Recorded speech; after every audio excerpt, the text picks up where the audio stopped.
this world.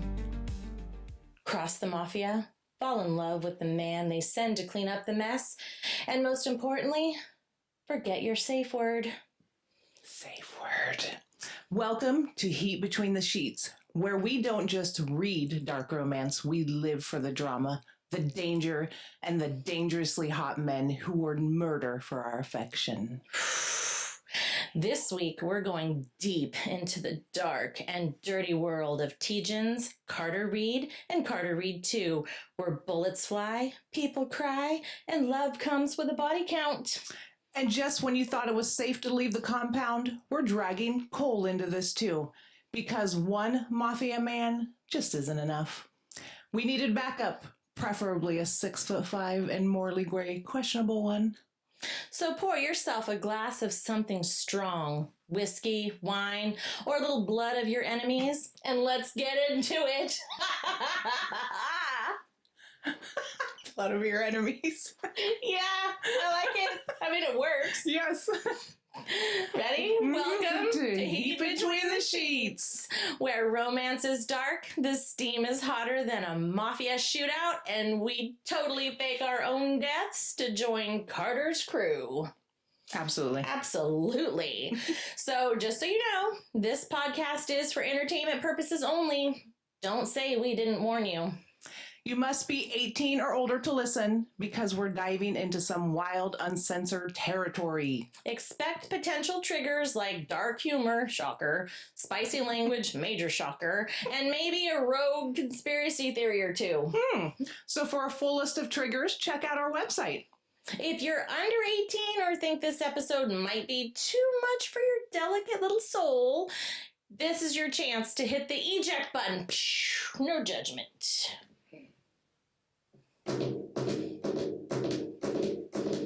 Still here? Well, buckle up, you brave, slightly unhinged listener, and welcome to the chaos. Yep, and we're the chaos coordinators. We so are. I freaking love it. Mm-hmm. Love it. I got papers this week. Yeah, I feel important. I know, you feel.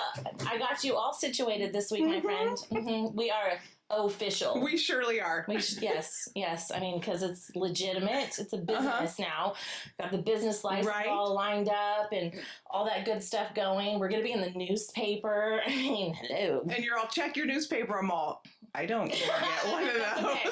Like, it's okay. My parents, the retired folk, they got this under control for us. Perfect. So we'll get that framed when we get that. Okay. So we can sign it. And oh, yay. Yeah, I'm excited. Okay. Yeah, so let's talk Killer Men and Killer Abs, Tijan's Mafia Universe Unpacked. Yummer. Carter. All right, I'm surprised he wasn't in your bonded group.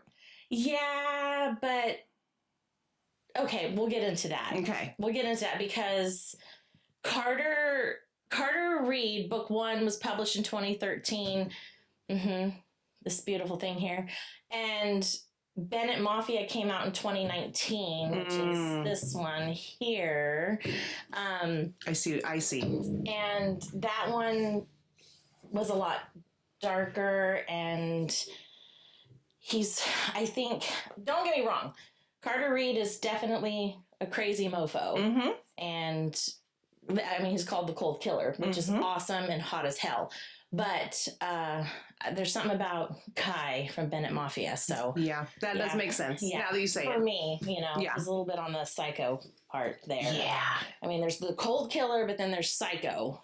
And which way do you want to go? I tend to go with the psychos. Shocking. I know. So, all right, babes, let's break down the dark, dangerous, and delicious world of Carter Reed and Cole. By Tijan, because if you're craving mafia muscle and emotional wreckage, this one's for you. So, Carter Reed, book 1, let's show book 1 again, which was published in August of 2013. So we have Carter Reed, we meet Emma, who's sweet, smart, and suddenly stuck in a nightmare after she kills a mafia member in self-defense. I mean, I wouldn't really say it was self-defense, but we can discuss that tidbit later. I know. You're thinking, dear God. No. So with nowhere else to go, she turns to her childhood friend, who just happens to be Carter Reed, the cold as ice enforcer for the Mauricio family, mafia family, the rival family to the man Emma killed, the Bertals. I'm assuming that's how you say it. Mhm. That's how I was saying it anyway. We're not getting into the name We're thing not again. getting into the names because they're the Bertals. And I don't even know what, like, ethnic. I mean, obviously the Mauricios are Italian, Mhm. but I don't know what the Bertals are. That just sounds Stupid. Yeah, I kind of felt they were stupid too. Carter is lethal, protective, and totally book boyfriend material. I mean, he really Excuse is. me while I wipe the drool. Just don't get the lipstick off. Save that for Carter. Yeah, seriously. I mean, have you seen the cover? Hello. Mm-hmm. What starts as protection quickly spirals into obsession, danger, and all the forced proximity smut we love. Mm-hmm. Girl. So here's the character breakdown from book 1. You have Emma Martins. She's strong, traumatized, and desperate, but not helpless. Carter Reed, Obbs. He's the mafia royalty with a lethal reputation and deep loyalty. Soft spot, Emma Obbs. Teresa. She's, I want to say, emotionally guarded workaholic with bestie potential. Mm-hmm. Yeah. Mm-hmm. Okay. And then we have Noah. He's a stoic protector with deadly hands and a secret soft side. Friends and business partner, non-mafia. To Carter Reed, an MMA champion. Mm-hmm. Yeah. Okay. Mallory. Oh, Mallory. Mallory, she's a gentle soul, traumatized survivor, needy, somewhat self-centered, Emma's roommate, and the reason Emma's in the situation she's in. Yeah, she is. Sir. I mean, it's just, she's such a loser because she was raped. She doesn't seem to know how to pick her people. I mean, hello. I mean, again. Why do I talk to you? Again, did she say no? Probably not. It's another Calvin situation, but we won't go there. Oh, God. Again, it's another conversation down the line here. We'll get to that. Mm-hmm. Amanda, she's the supportive queen, no nonsense with a big heart, college friend of Emma's. Mm-hmm. Gene. Oh, Gene. He's a Mauricio family member, Carter's mentor, and he's ruthless and emotionless. Mm-hmm. Is there any characters I think I missed out of the first book? Those are kind of like the core. I mean, yeah, you could talk about. Oh, Ben. Did I say Ben? I was going to say, you could talk about Ben. Yeah, but Ben. yeah. He's like a loyal cinnamon roll with silent strength. He's Mallory's coworker who is protective of Mallory. Yeah. And in love with her. Yeah, so that's book 1 standard characters. Yeah. Some of that changes for their personality types by book 2. So what do we have for book 2? So book 2, April 2015. In book 2, Emma and Carter are together. But girl, peace? No. Never heard of it. The mafia drama does not slow down, and Emma got to step up or get swallowed whole by Carter's world. I mean, literally. More danger, more plot twists, and even hotter scenes. Mm-hmm. Mm-hmm. Agreed. Yeah, I just reread it. You just reread it. Yeah. Mm-hmm. We're talking emotional whiplash and Carter being peak alpha. Yeah. What is it about the alphas? Urgh. I don't know. They just do something to your panties. Yeah, I'm not wearing any right now because of what we're talking about. I'm sick of washing. Dear God. So then, book 2, character breakdown. Uh-huh.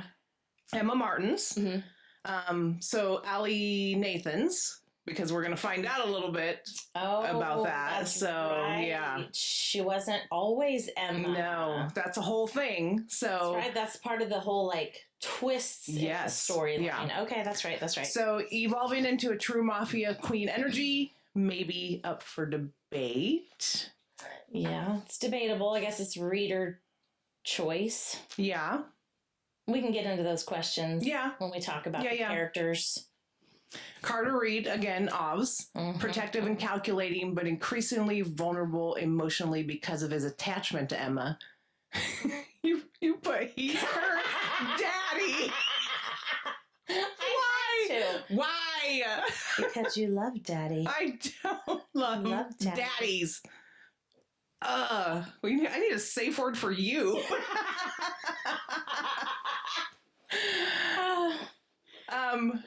Do you say it Teresa or Theresa? How do you say it? I say it Teresa. Okay.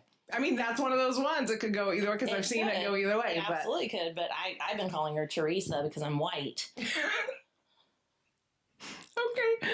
Just like Javi, it was actually probably Javi. Yeah, but because I'm white, I guess I'm going with Javi. You know, because I just look at it and I'm like, that's Javi. That's what it is. Yeah.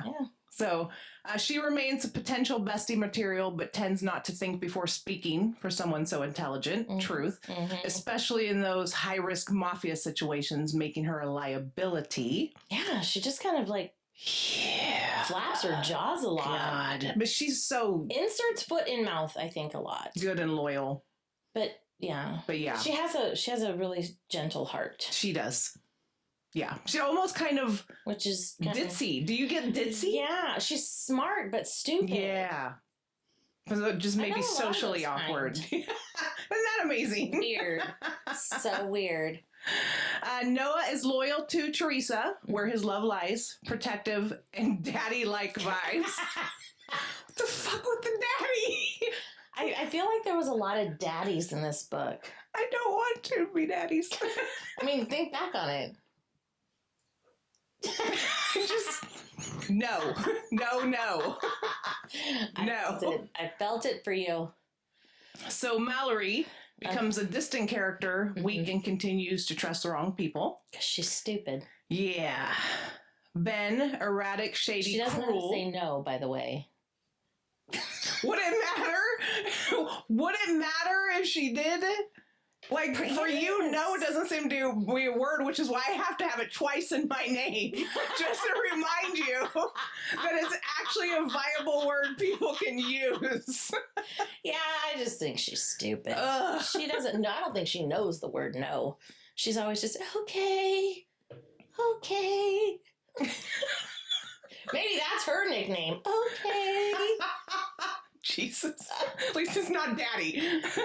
She got a couple of those. Al wants to take care of that one. So Ben, if you remember your description in the beginning, where he was kind of like a cinnamon roll. Doesn't stay that way. No. Erratic, shady, cruel, and teaches Emma a lot about value of looking beyond what you see on the outside. Oh yeah, this guy takes a whole 180 turn. Yeah. Woo! Cuckoo for Cocoa Puffs. Kind of a shocking turn. Yeah. Like almost like a stalker, but really worse. Yeah. Not the good kind of stalkers that we like. Yeah, because there are some good ones.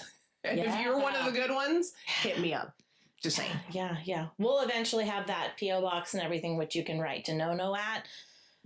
And send me hot pictures of the math. Yeah. She's got to vet you, so she will be looking at all pictures. 100%. Yep. Mm-hmm. Amanda remains a loyal and true friend to Emma through and through. Mm-hmm. Jean, sneaky. Yeah. He turns to sneaky, shady, and traitorous. God, yeah. Yeah. Marciano family who learns a harsh lesson in the end. Yeah, he does. And now we have a new person, Andrea Nathan, or Andy. Yeah. Emma's newfound biological sister. Woo-woo. Raised in high society family, loving and loyal. Yeah. And I guess if we're really going to go into Andrea, we probably should have in the first one mentioned AJ. Her brother. AJ. Yeah. Oh yeah. I mean, he was Carter Reed's best friend, book one. But yeah, I think it just like went out the window because he died so early on. Yeah. But he's mentioned so much. Yeah. He is. It's always referenced to everything's because of AJ. Because he protected Emma. He raised Emma. Yeah. Like, yeah, he took care of her. He died really to save Emma. Which, so yeah. I guess his real name was Aaron. Yeah. With an A. And went by AJ to her growing up because he raised her until he died, and then she went into the system. Yeah, and then Yeah. Carter was AJ's best friend, yeah. and stayed on their couch, and they lived ghetto, Yeah. poor, whatever. But AJ took care of her. He made sure did, she yeah. went to school and all that good stuff. But AJ was killed by the Bertals, Mm-hmm. the bad mafia family, and this all takes place in Chicago. Of course it does. Yeah, Chicago. Where else would it take? New York, but no, this one's a Chicago one. Yeah. it was, right? Mm-hmm. Yeah. And so he was murdered in an alleyway in Chicago, and Emma saw it happen while hiding, and Carter apparently saw Emma see it happen, and that's how the cold killer came about, because he just lost his shit over it. And he'd always had a thing in his heart for Emma, who's Right. several years younger than him. But he always made sure she was cared for, even in the system.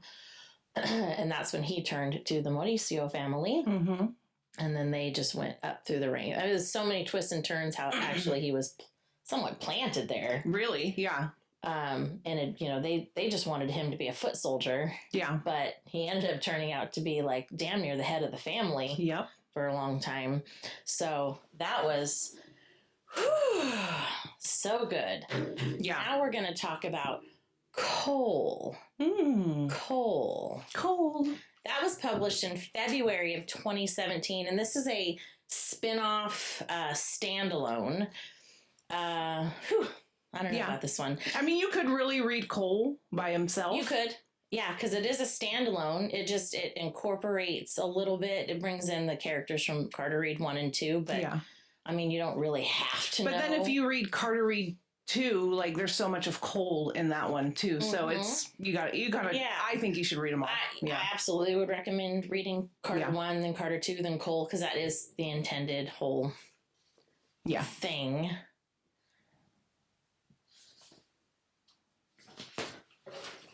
She's looking through papers. I did, because you know what I forgot to do is the Did You Know? Oh. That's okay. Well, you did one for Tijan last week. I did, but this one's a good one. So I'll tell you when I'm done with this. Okay. Well, yeah, finish the breakdown. Yeah, I gotta do this breakdown. Okay. I gotta do this breakdown. So, so this one is a standalone, but it's set in the same universe. So we've got Addison, who's a recent widow, who's trying to start fresh until she meets Cole Mauricio. Yes, that Mauricio. He's cold, controlled, and the heir to the mafia empire. Their chemistry, absolutely fire. Mm-hmm. But Cole's hiding some dark, dangerous secrets, and falling for him could literally cost Addison everything. It's slow burn, it's forbidden, and it's so damn good. Yeah. It is a slow burn. It is. I think when I reread it, I was like, it really is a slow burn. Yeah. It is. So their breakdown, you got Addison. She's quiet, observant. She's healing because of the death of her husband, who died by a drunk driver in front of her. But with strength beneath the surface, which I think is maybe questionable. I'm not sure. You got Cole Mauricio. He's calculated and powerful. He runs the show and doesn't open up until until he meets Addison. He also has some daddy vibes. Are you trying to torture me this week? Bit. Is that the theme? A little bit. Then you have Sia. I would say Sia. Yeah, that's how I was saying it too. Yeah. But then they kept calling her Sai. Or were they calling her C? Sai. So see what I did again when I was rereading this stupid book? Damn it. I think it's Saya. You think it's Saya? Okay, then go with Saya. Anyway, she's high energy BFF that wants to always be there, but is kind of selfish and living in the clouds. Yeah. You get that vibe? Yeah. That one? No, okay. I do. Okay. Then you got Jake. He's the new neighbor to Addison. He's an attorney, new lover to Saya, and he's friendly and loyal. Mm-hmm. Yeah, okay. Dorian, the building manager for Addison, loyal, but to whom? Some twists with that little piece of garbage. Mm-hmm. Mm-hmm. Deborah. She's a psycho. I really liked that one. Yeah, of course you did. I really liked Deborah. She gonna be your new knitting buddy or whatever I it don't was. know, but I wish she had more page time. No, I wish. Really did. She was funny. I wish Addie would have just freaking killed her or something. That's what I they think. got closer. No. Yeah. I mean, she ended up being handy in the end, but. Absolutely, she did. And I just wish there was more of her. She was I nuts. thought it was funny when Addie goes, Are you one of Cole's guards? Right? This weirdo? Okay, I could see it, maybe. Maybe an informant? Yeah. Anyway, Deborah is the building shut-in, but she's so observant and loyal and helpful when she likes you. Which is not very often. Yeah, kind of like me. Oh, God. Yeah. Maybe that's why you're kindred Maybe. spirits with the building shut in. That's shocking right there. Maybe. Yeah. Maybe that's why I had feelings for her, that one. Yeah. Then you have, of course, Carter Reed was brought into the story, and he's no longer at this point in the Mauricio family. He was let go. He was released by this point. But he'll always have Cole's back, and he remains a faithful friend / brother to Cole. Mm-hmm. And then Emma Nathans / Martins, whichever she was going with. In this book, they called her Emma Nathans. Mm-hmm. He's Carter's fiance, loving and loyal to Carter and Cole, and becomes a loving and loyal friend to Addison. Yeah. Any other? No, I think that's good.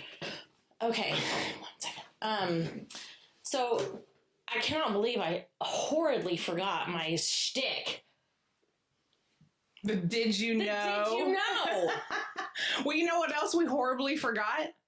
To introduce ourselves. Like we never said our names. Yeah, look Wasn't back. that in the? Nope, not even a little bit. Oh my God! How did that get missed? How did that get missed in our intro? Dear God. This is what happens when you're so worried about putting daddy in there 500 fucking times. Well, I'm Pixie. No. As you well should know by now if you're already at episode 6. I mean... And I'm no to keep her straight because she doesn't know this word. Oh my God. This is horrifying. I'm like all over this today. It's so great. It's so great because sometimes shit happens and you plan and the little things get left out. So what it's happened fine. is I think I was just so stuck rereading in this last week. It was just a hot mess for me in general. I was even typing up notes and making my little comments and stuff literally 30 minutes before you showed up today. So not surprised that I missed that. So my bad, but whatever. I think it's great. It's great. Whatever. It's fine. We're perfectly imperfect. It's great. Whatever. Yeah. It's fine. You're still going to get your did you know. Yeah. Because did you know? And I feel like a little bit like Johnny Carson when I do this. Do you remember when he would do the whole envelope to his head, whatever that guy was? And he would do the 3 things. I don't remember what it was, but that's kind of what I feel like. Okay. But whatever. Here we go. Here's Johnny. Oh, now that sounds like The Shining. You just said Johnny. For those of you who even know who Johnny Carson is, Right. you should be okay to watch the show then. Right. At this point, yeah. And if you're not 18 and you stay with us, you probably know. So that's what you get. Okay, so Tijan initially wrote Carter Reed as a standalone novel, inspired by the concept of a woman on the run seeking help from a dangerous man she was warned to avoid. In interviews and fan interactions, Tijan has shared that she didn't plan for it to become a full mafia romance series, which realistically it's a duet with a spin-off. However, the strong fan response to Carter and Emma's story, combined with her own enjoyment of crafting intense high-stakes narratives, prompted her to continue with Carter Reed 2. The expansion into Cole emerged organically from the world she built, though it wasn't part of her original vision. The characters and their world kept pulling her back, leading to a broader mafia-inspired universe. Probably Bennett Mafia. Yeah, because you said that was after I was 18, right? So 2019. That one came out in 2019, okay. and the Cole came out in 2017. So she just kept going, and she's like, I like this mafia stuff. Yeah, this is fun. Yeah, yeah. And if you ever, I'm sure at some point eventually do an episode on Bennett Mafia, because I think she's writing another book on Bennett Mafia, and she's really good at incorporating other book characters into her worlds, into each other. And I think she will bring in, probably Carter Reed will probably intermix somehow into the Bennett Mafia world. And I think she's writing another book in the Bennett Mafia. And the Cades, because yes, Kai ended up coming into her last book. Exactly. So there's Fallen Crest characters being pulled into the Bennett Mafia world. So it's amazing how she's able to do that and do it successfully. And it's so fun when you've read all these.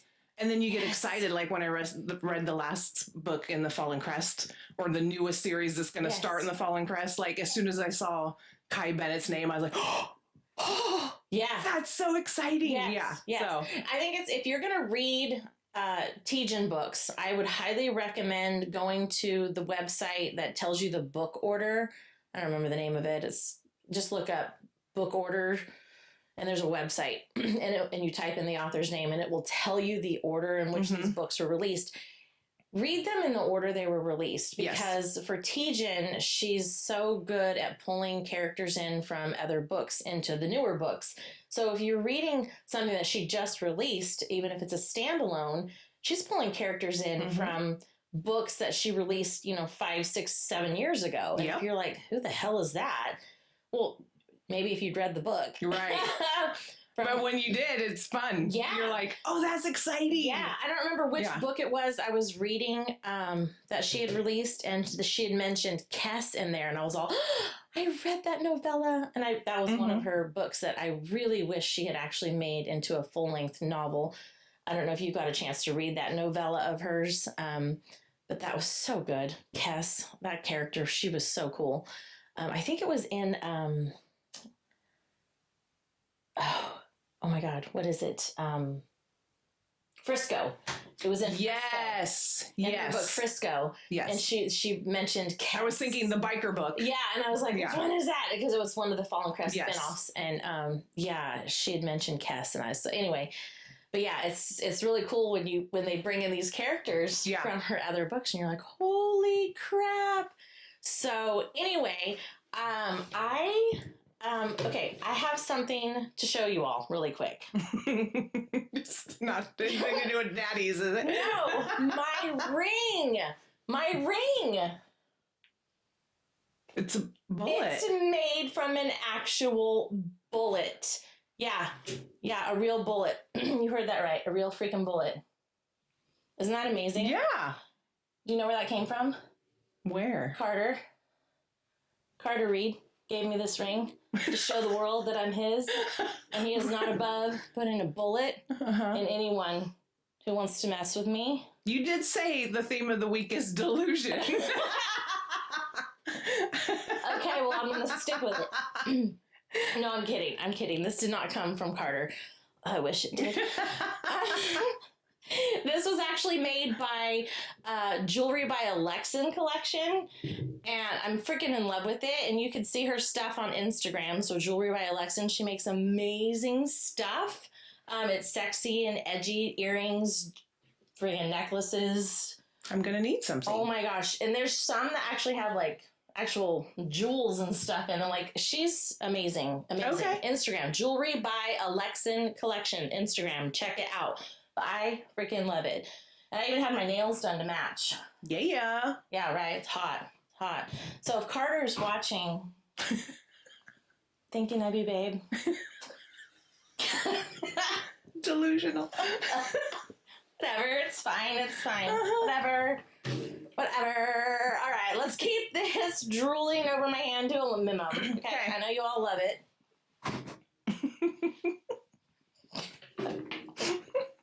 You love that? Yeah.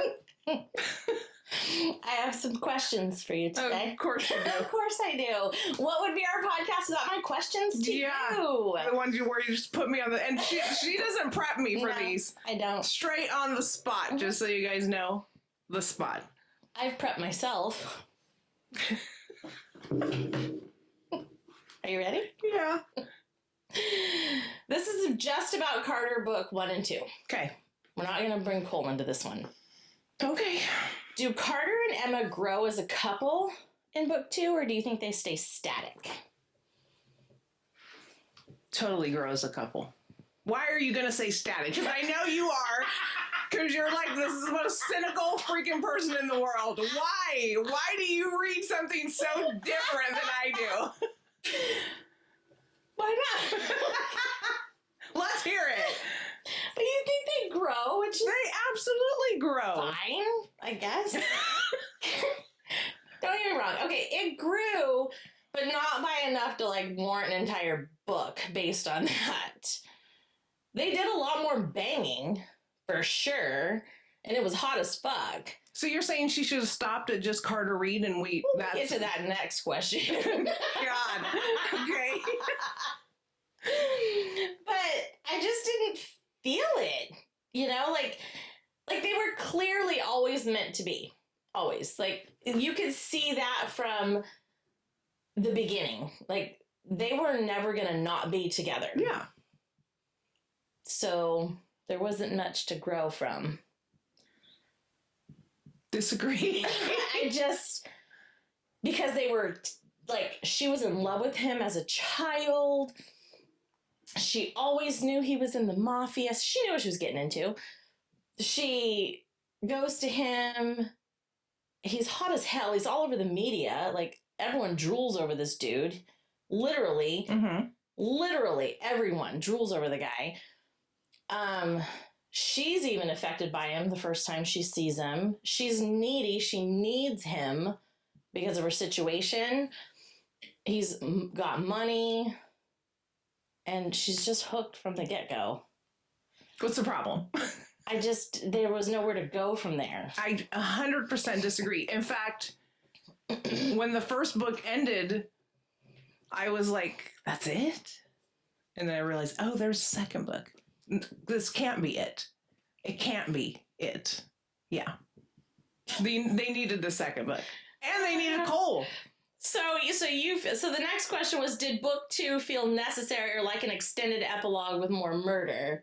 Absolutely necessary. Oh my God. I knew you were going to say that. Of course you did. Because I think it should have ended with book 1. Because we're like totally complete unnecessary. opposite. Totally necessary. Totally unnecessary. Totally They necessary. ended book 1 and And we just had a really heavy, good epilogue and called it a day. No. And it could have totally done without the Cole book. But we Cole would be offended on your behalf. That's okay. I love you, Cole. No, she doesn't. Not as much as Carter. But we're not talking about Cole right now. I just there was just a lot of fucking in it and extra murder. And like all of that could have been condensed into a good epilogue. Okay, so we already knew he was going to end up marrying her. Okay, I mean, spoiler alert. So you're saying that everything that happened with Jean should have just been in a big epilogue? Jean and Cole. That could have been condensed and done in book 1. We could see how big Bennett Mafia was. Like, could she have made a bigger book? She could have made Carter and Reed. Combined 1 and 2? Yes. Sure. Yes. But she didn't. Because she would prefer to maybe make more money with 2 books? No, because she never intended to write book 2. Which is really why when book 1 ended, because here's Bennett Mafia. Yeah. So, if she just combined them both, but if she combined them both, that would have been fine. But she had to, because she didn't, all that stuff needed to come out. Book 2 is tiny. Yeah, it's not real big. Yeah. Either way, like I said, she never intended to write book 2. So really, when book 1 ended, it ended fine. So she really could have just done an epilogue. All this other stuff that actually happened in book 2 didn't even have to happen. It just seems virtually pointless. No, see, I disagree. All the stuff with Jean, all the stuff with Cole, because Cole's a big part of book 2. It wasn't like a continuation of one. It's definitely its own book. Well, it was its own book, Yeah. but it wasn't, I don't think it was needed. I totally think it was needed. In fact, let's But do a you third. also, but you, Let's bring them all back.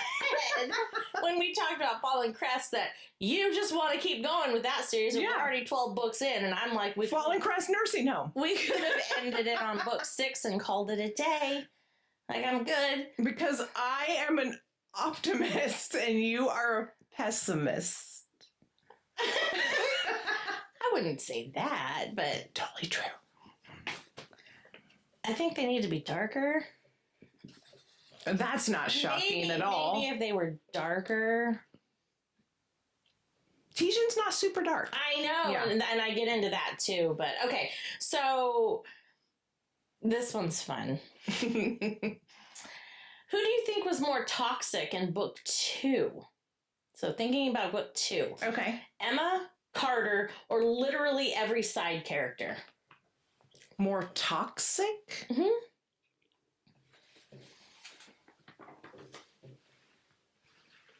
Well, if it's between those two, it's got to be every side character. What's that? If it's between Emma and Carter, who I just adore. Emma, Carter, or literally every side character? Literally every side character.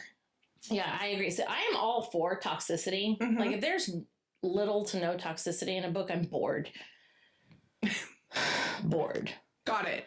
Which might be why Carter and Emma's relationship's a little bit on the dull side to me. Yeah. Because they like literally devote themselves to each other real fast. There's no real bad between them. Yeah. Ever, really. So every character in all 3 books are toxic. There isn't one character that's not toxic. If you had a video game, kind of like that Sim City, where they all have little flags on, every single character would have a red flag waving above their heads on all of these books. Even Amanda is a red flag. Mm-hmm. There's something wrong with you if you are interacting and okay with participating with any of these people. Yet I would be totally okay with doing it. Well, I would too, but I'm also toxic, Yeah. so that's besides the point. I don't think I'm toxic. If you're gonna hang out with these people, you are absolutely toxic. I just prefer fun people. I mean, that's what we'll label them as, but in society standards, they are absolutely toxic. Yeah. Literally, I mean, think about it. Like, obviously, the mafia people are toxic because Yes. the obvious reasons, right? Well, then you have their women who are obviously toxic because that's just crazy. Mm-hmm. Batshit crazy. And then all their friends are like tagging along. Yeah. You're all batshit crazy. All of you. There isn't any normal or sane person in any of these books. And even the people you think that might be normal, like, what is it, Liam Addison's from Cole, if we're jumping ship going to Cole, and you think, oh, he was normal, he was a counselor. Hell no, No, he he was wasn't. a counselor for the freaking mafia. No, he was a Bertel. Yeah. Yeah, who came Yeah. from the Bertal family. Yeah. Hello? Retarded. Anyway, moving on. We're going to move on. Rant over. Rant over. Emma and Addison. Okay. Emma and Addison. What are your thoughts on both of, well, Emma's evolution, if any? Do you think she evolved at all? Yes, because I think that she, when her brother died, when AJ died, she tried to live a normal-ish type life, tried to push herself into that and kind of back away from what she kind of knew, you know, of the mafia and Carter, and it just didn't work. And then she just kind of realized, I'm going away from what I'm supposed to be. So you think she evolved? She evolved. Like, she tried to be normal. And Carter was even like, I wanted you to live a normal life, you know, not in this type of world. And that's just where she belonged. I mean, I could see it. I could see that as a form of evolution, I Mhm. guess, but I don't think she really evolved as much as just slightly changed, but not much either. So, okay, so she was raised by her brother, Mhm. right, as a child, right, and then went into the system, whatever. So she still lived somewhat of her ghetto life, goes to college, whatever. So she always, even when she was living with her brother, had that, he tried to give her that normal life. Yeah. Right? Even when he wasn't living. Made her go to school, like. Right? And she was still that caretaker when she was at home with her brother, like made the popcorn on movie nights, whatever, like still did that kind of stuff. So she was a caretaker. And then when she was out of college and she had her roommate, Mallory. Not a fan of the Mal, huh? I'm not a fan of the Mallory.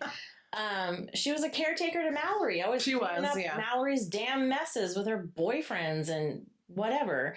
Obviously murdering Mallory's boyfriends when, they were raping her. I mean, let's be real. I mean, I guess you could say that's evolution. Let's be real. It wasn't rape, even though he was beating her and she was terrified. And she didn't have to step in and murder the guy. She could have turned around and walked the hell out and called 911 like any normal fucking person would. Or like because she was literally raised in let's just say a gang. She wasn't raised in a gang. She was raised in the foster system. But before her brother died, she didn't know he was in a gang. But he was. She knew. She didn't. She knew. She didn't. She ended was in up school. She ended up being there that night when he died because she knew the shit he was doing. She knew. She didn't really know. She was a child. She was 10.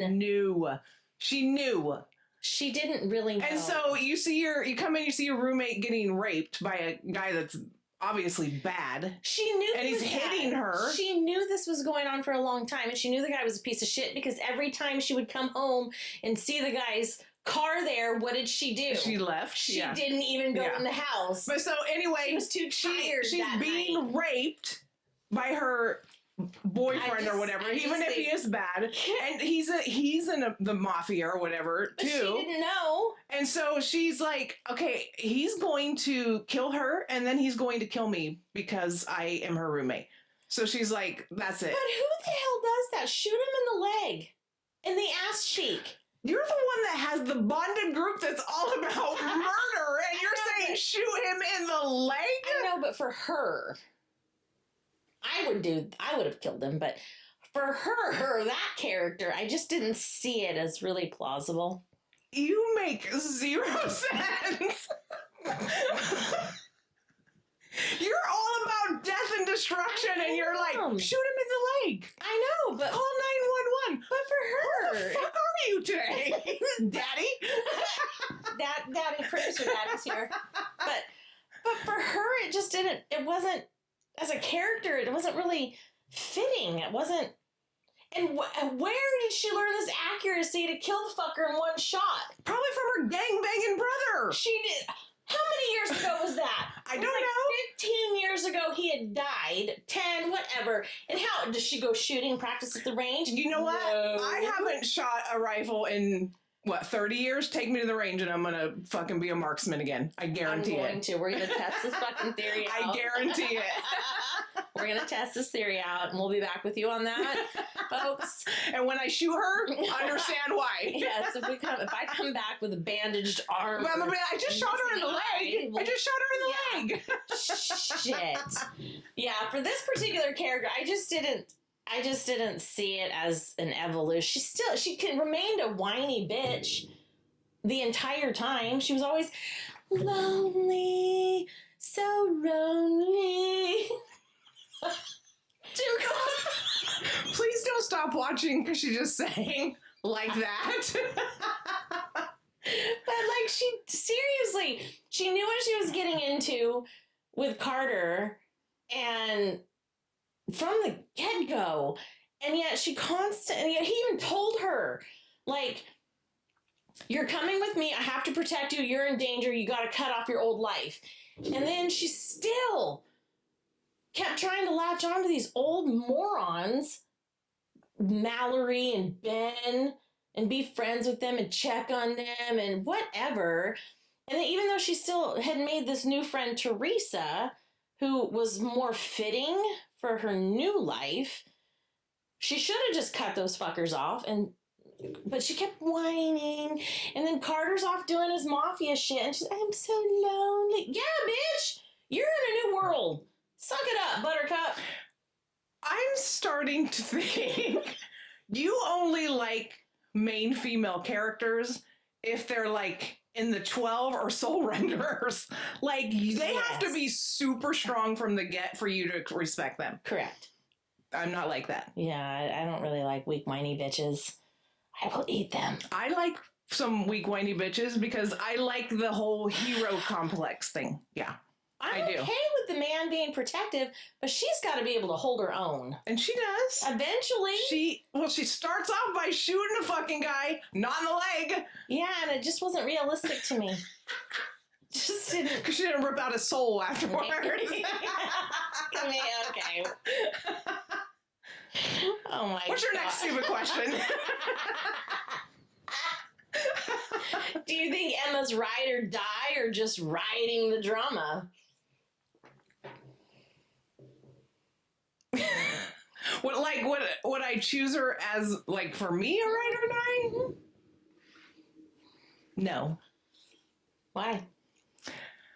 You think she's just writing drama? I don't think she's just writing drama either, but I don't think I would want her as a bestie necessarily. Oh, but you're so great. She evolved. I love her.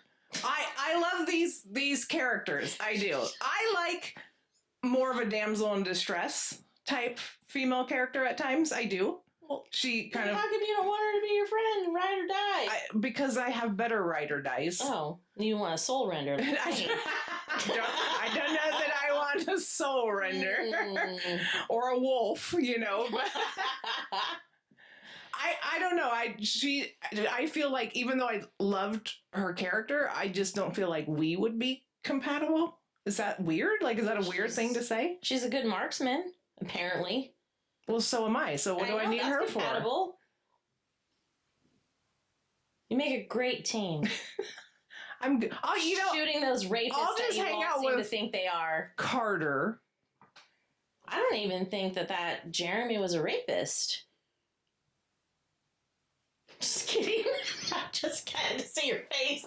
I think he wasn't really raping her. He was, as they said, breaking her in to be a whore. By raping her. It was just rough sex.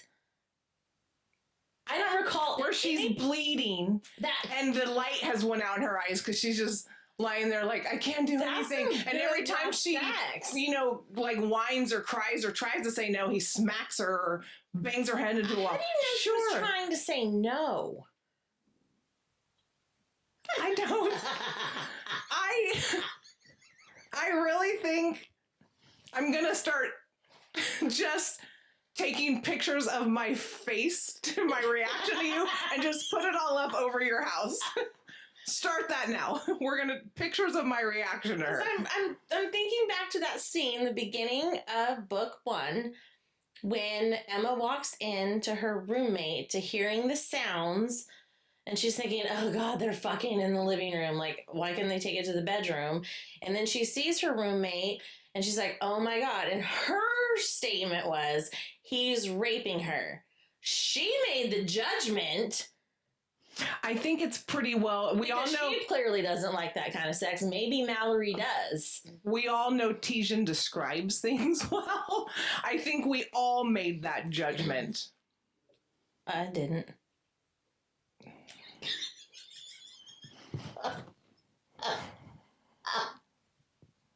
I mean, we've had that conversation, and we'll probably continue to have that conversation. And this is why my name is No-No. But again, it was a judgment call, and it was maybe a poor one. I mean, then she had the whole mafia after her ass for that. Mm-hmm. For saving her friend. Wow. Terrible. She probably shouldn't have saved her. Just let her go be a whore. Look at all the drama she could have saved her own self. I mean, look what happened to Mallory in the end anyway. But then she ended up with Carter Reed. This is a plan. This is destiny. Destiny. I mean, there's that. There is that. All right, I'll give you that one. Just that one. Thanks. Not the raping scene. So she's not your ride or die, but you don't think she's writing drama? No. Okay, so I think she ended up in a situation she didn't want to be in, and I mean, it worked out well for her. I think she should have done what she usually does, since she was too tired to go to the gym, like she said, which I can relate. I don't go to the gym either, clearly. I would have just sat in the car and waited till he left. I wouldn't even gone in the house. And she would probably be dead. Drive through.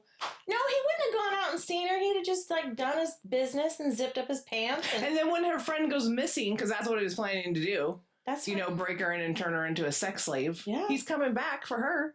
No. She can't just know her friend disappears and she's seen his face. And when her friend disappears, then she'd have gone to Carter and been like, oh my God, this is what happened.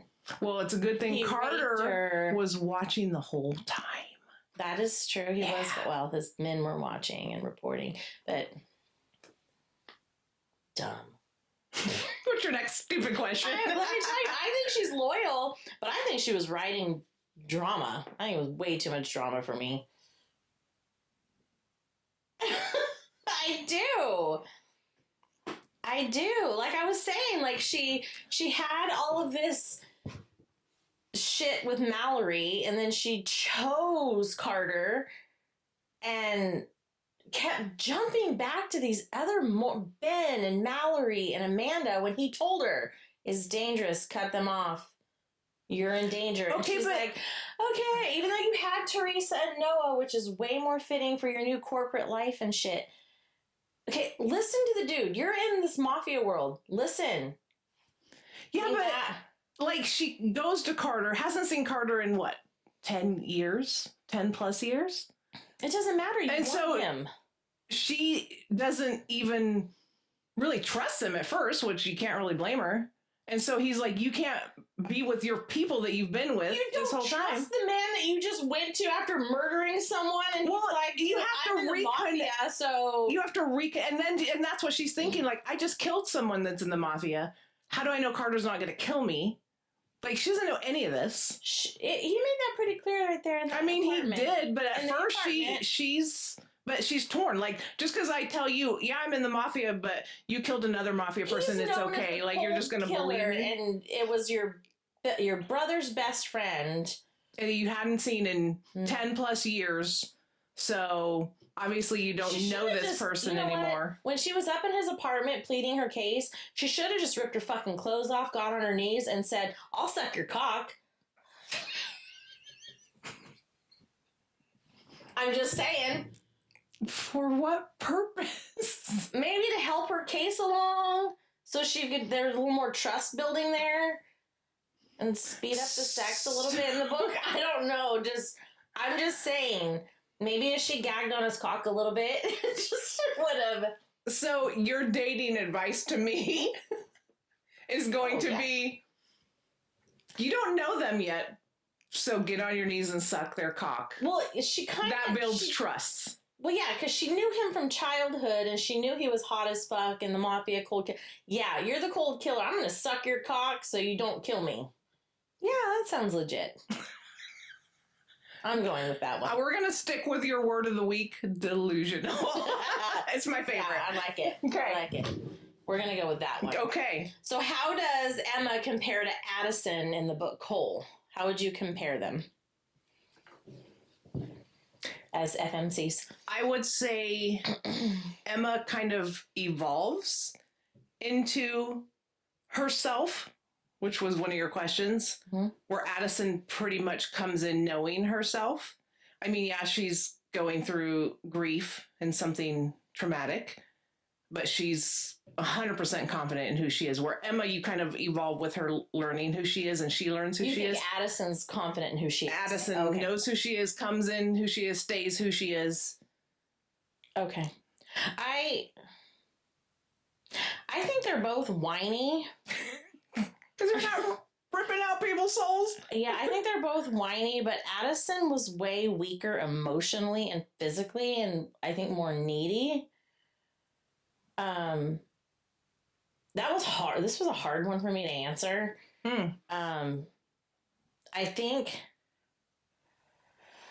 yeah, this was hard. Okay. This was really hard. I had a rough time with both FMCs in these stories.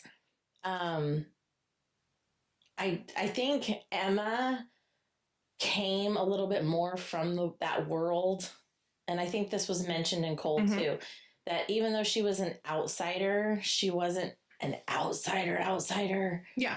So it was a little bit easier for her to integrate in. Yes. So that made the transition easier. And of course, Cole's only one book. And Addison was, I don't know. At least, and with Emma, she had a job. She went to college and she had a job that she went to, and she really liked going to work. And Addison, she was just, to me, one of those people that just, as a freelance writer, I just have all this inheritance money. I just sit around. That's kind of like the feeling I had of Addison. And that bothered me. Those characters kind of bothered me when they just have all this money and sit on their ass and don't do it. Like, she just sits around and mopes. I mean, I get it. You're grieving. Don't get me wrong. I get it. You're grieving. But do something. Do something. Go. Like, Cole invited her to the track. Come down. And she avoided him. Why? You were attracted. Just go down. Walk the track. That ain't fucking hard. Go down to the cafe. Have a drink. Get the coffee or something. Like, get out. Do fucking something. I just felt like she just sat around a lot. She was just like a lump on the log to me. Okay. That's how and then Emma, they went, her, Teresa, and Amanda, they went when they changed their wine nights to gun range nights. That was fun. That was exciting. I was like, yes. Thank Pixie approved? Yes, because then I was kind of bored listening to them reading about their drinking nights. I'm like, okay, why do you keep getting drunk when you know there's people after you? Why do you keep endangering yourself like this? Stop. It's annoying. It's fucking annoying. And it's pissing Carter off, but he's too fucking whipped by your pussy to say anything about it. He just throws more guards at your ass. Instead, we switched it up to gun range nights, which was way better. Okay. That was fun. So I was glad for that change in the story. So Emma was better in that aspect. Less needy there, but definitely continued to be whiny. But she was always lonely. It's so funny to me how we can read the same book and have two totally different takes. That's good writing. It is. Oh my God, yeah. Absolutely. Two totally different takes. Yeah, and it's funny. Don't get me wrong, because I think Tijan is an amazing author, and I don't dislike the books or anything. And I own them, and I've read them. I can't countless times, and I will continue to read them. But when I knew we were going to talk about these books, and you analyze it a little bit more. I went to reread them. I focused more on the characters and some of the story pieces, just so I could have analytical things to say about them. Because I thought, And see, I'm never. I wasn't passively reading them this time around for enjoyment purposes. I'm really never going to do that because, first of all, I don't have to because you do all the analytical stuff. I do all the analytical shit for you. I literally read for enjoyment.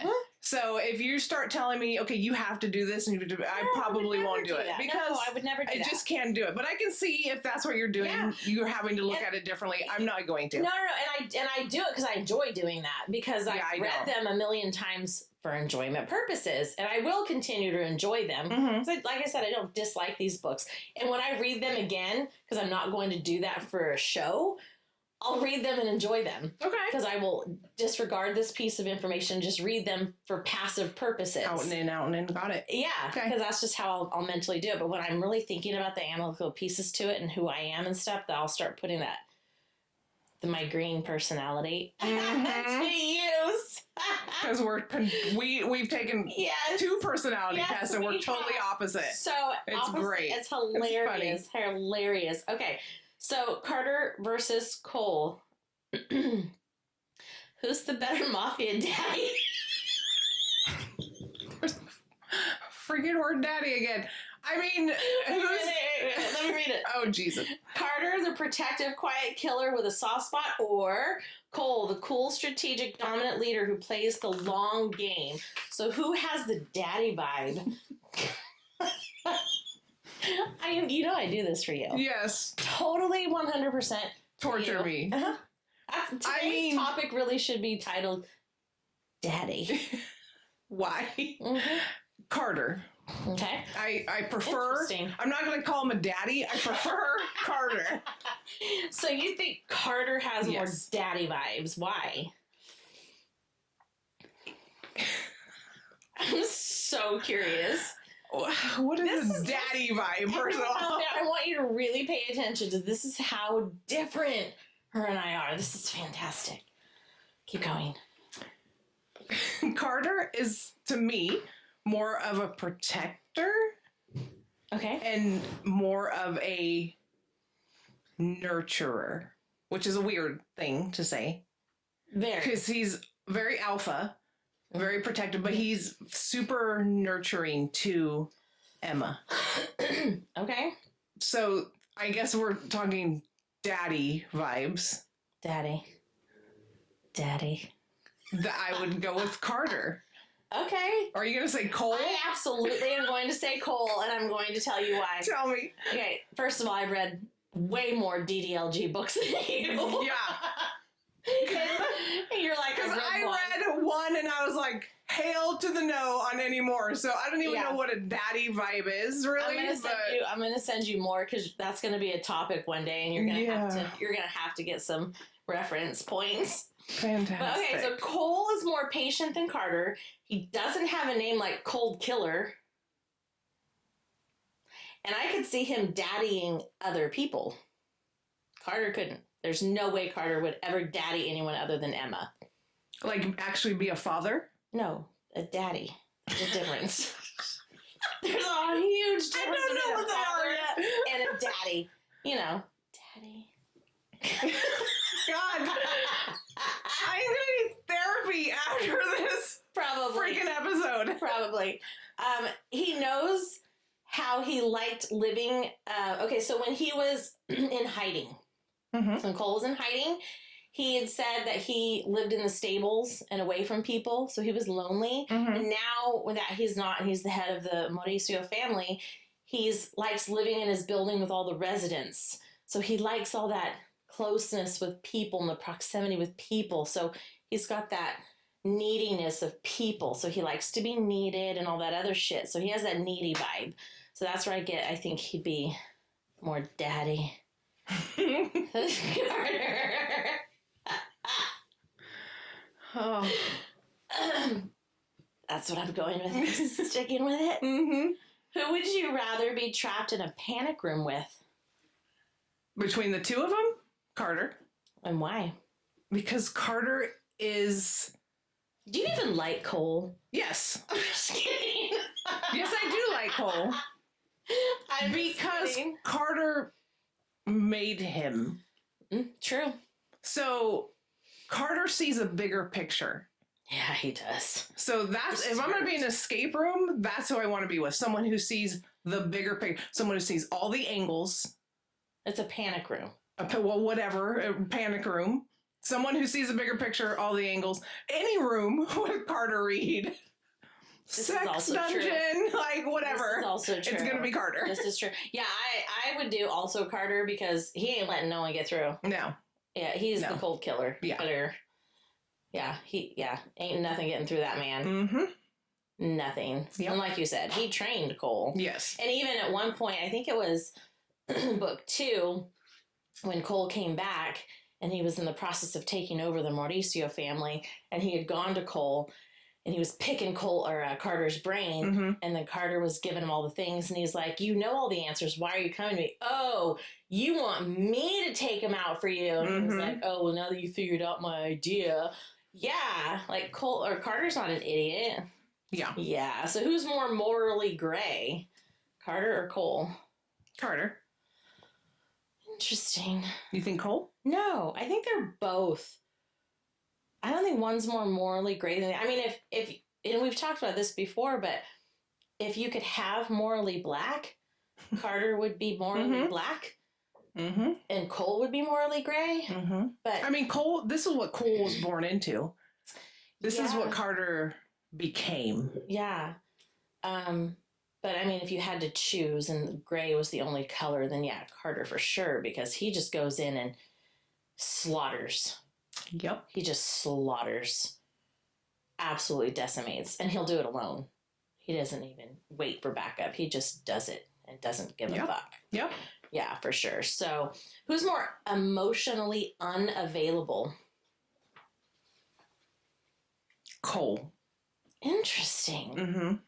Which would make sense if you think Carter's a daddy. Too much family drama. Too much watching.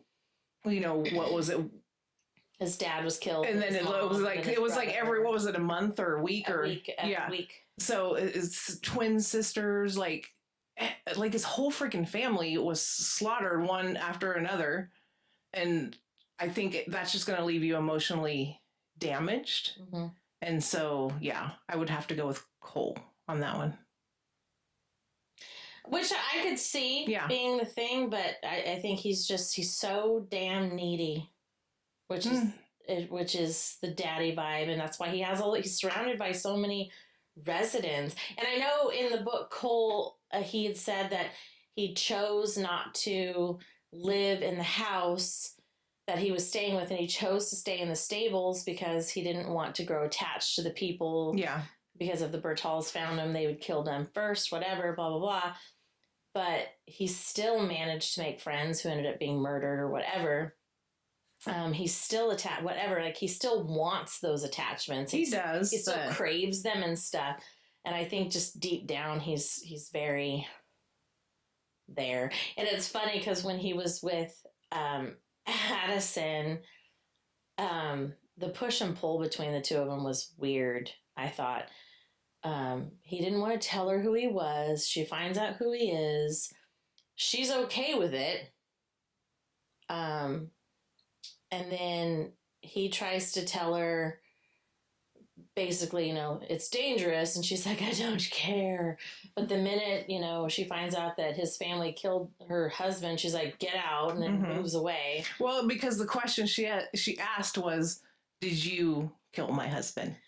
Yeah, and he said yes. Well, then you find out later that it was the family, and he feels like that was his doing. But yeah, and then he's like, he's losing weight, whatever, and she's off at her parents' house tending horses or whatever, and then he shows up 3 months later to, how are you doing? Just to let you know, I didn't kill Dorian, which was the traitor to him. Who actually beat the shit and choked the hell out of Addison when she was kidnapped towards the end of the book. And she's like, I don't care about Dorian. Why wouldn't you care about Dorian? First of all, I would want that motherfucker killed if he did that to me. You bet your ass if the man I was falling in love with had his hands on that piece of shit, you better fucking kill him. That's what you do. You're the mafia. Kill the fucker. Just saying. And then he's like, well, I shouldn't be here. I'm going to let you go. What? What the fuck is happening right now?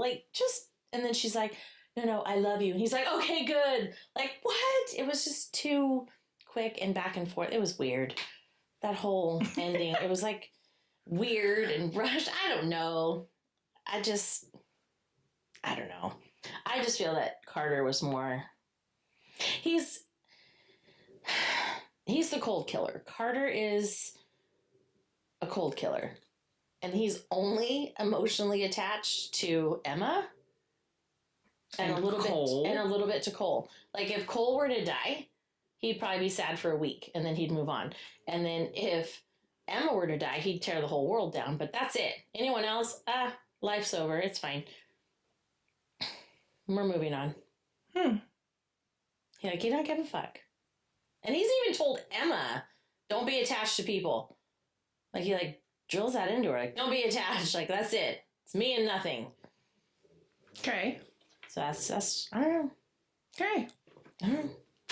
All right, we're gonna do a little Steam showdown. Steam Yeah. showdown. Are you a snake? Hello. All right. So Steam. We're gonna rank the spice. Okay. Carter 1, 2, and Cole. Which one is the spiciest to the least spiciest of those 3 books? So a 3 is the most spicy, a 1 is the least spicy. Which one is the most spicy down to the least? Carter 2 is the most spicy. Mm-hmm. Okay. Then Carter 1. Then Cole. 100%. Yep. 100%. And that was really hard for me to pick between Carter 1 and 2 on which one was spicier, because I think the first time that they had sex in Carter Reed 1 was hot. It was fucking hot.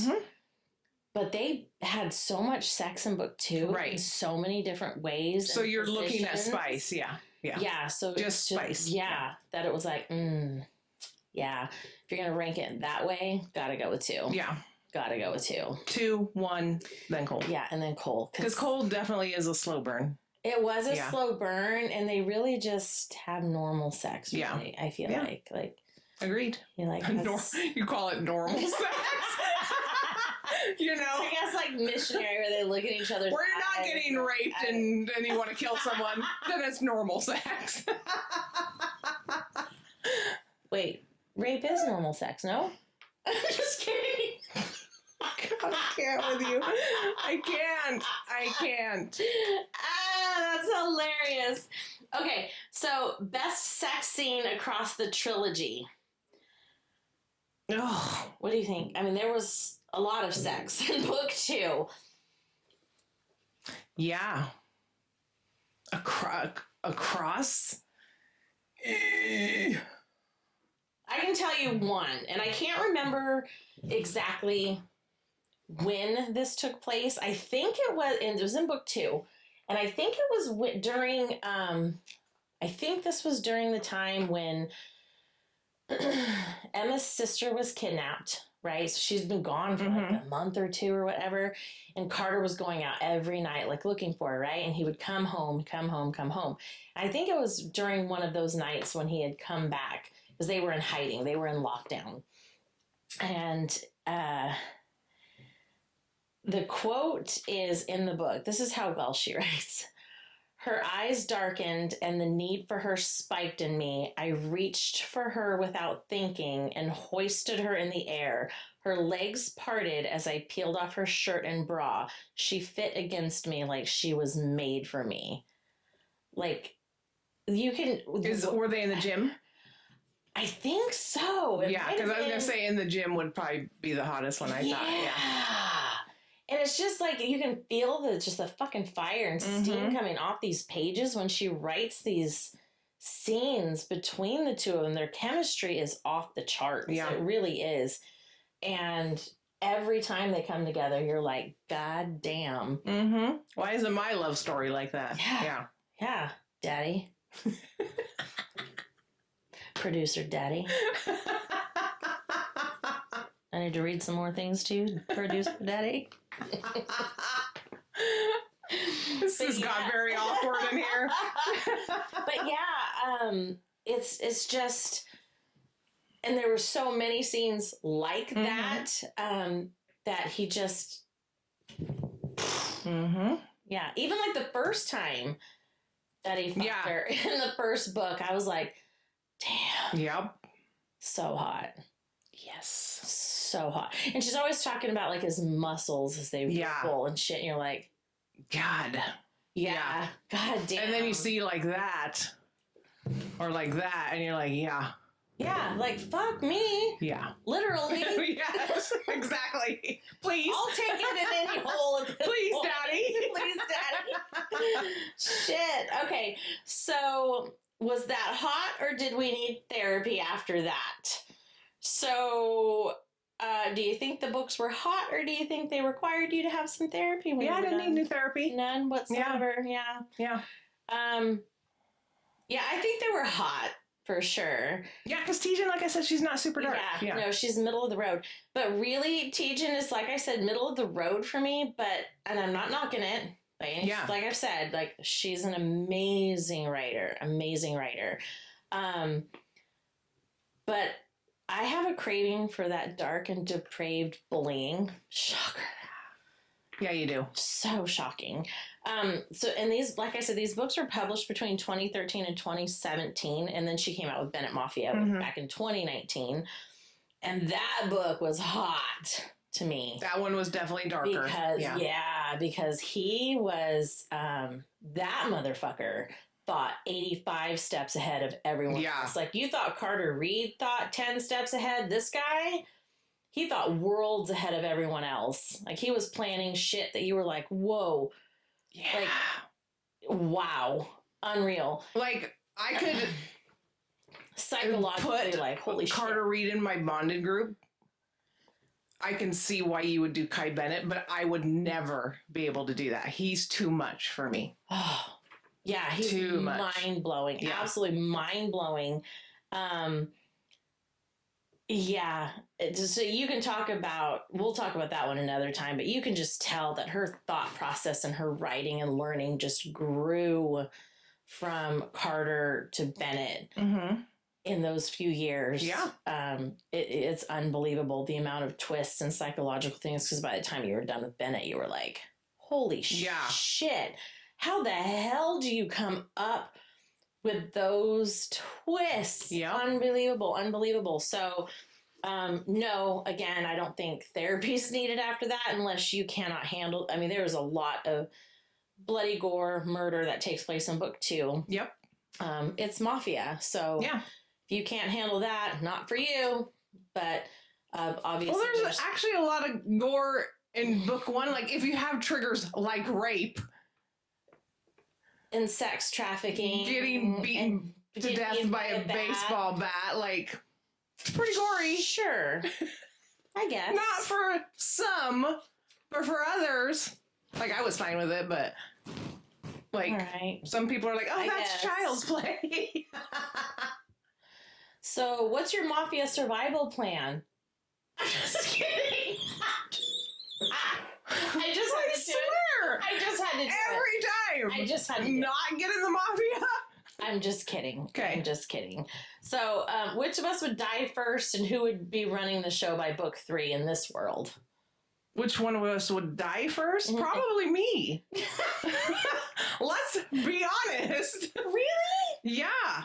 Oh, I thought that was hard, because, I mean, I'm evil enough to mastermind stuff, but you're a great shot. I'm a great shot, and I'm going to hide in the shadows. See? So that's true. Maybe we could team up, and we could both survive in the world. I mean, why do we got to die? Yeah. So I think we, as a team, could be all right. Yeah. Sure. I mean, you might end up just taking me out. Why would I do that? I don't want to have to plan anything. See? I want to hide in the shadows. I'm a shadow girl. And I'm not actually very good with a gun yet. You will do. I just don't make it. I don't want to spend the money on the bullets to go practice. Yeah. It's expensive where we live. God. Yeah. Oh my God. Okay. All right. So here's the last thing. Okay. What would be your mafia nickname? Ghost. Oh, yeah, that would make sense. Like my favorite band. Yeah, I gotta be Ghost. You would be Ghost, and I would be Midnight Fang. Dark and predatory. Midnight Fang, yeah. Yeah. All right, lady. That is all the time we have for today's show. Yeah, it is. That is it. And we ran long as per usual because we're crazy. We are crazy. But we had a good time, and I hope you did too. So we will see you next week. Bye.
So it looks like we just received a letter from producer Daddy. Yes. Yes. A letter? Yes. Producer Daddy just handed this to us. So let's read, shall we, for our audience? We just gotta oh, that's the thing. Pixie and No-No, you've been talking about me. That's fine. I don't care about attention, but I care about what's mine. So if you're going to say my name, say it with respect. Say it like you understand what I've done, and that I'll do it again. Because I'm not just the man in the shadows. I am the shadow. And if anyone tries to touch you for what you've said here tonight, I'll deal with them. You're under my protection now. Sleep tight. Carter. Daddy knows Carter? I guess it just showed up. Oh my God. That's hot. That's so hot. That's so hot. Carter was watching. Yeah, he is. It's probably because of my ring. Probably. All right, folks, that's for real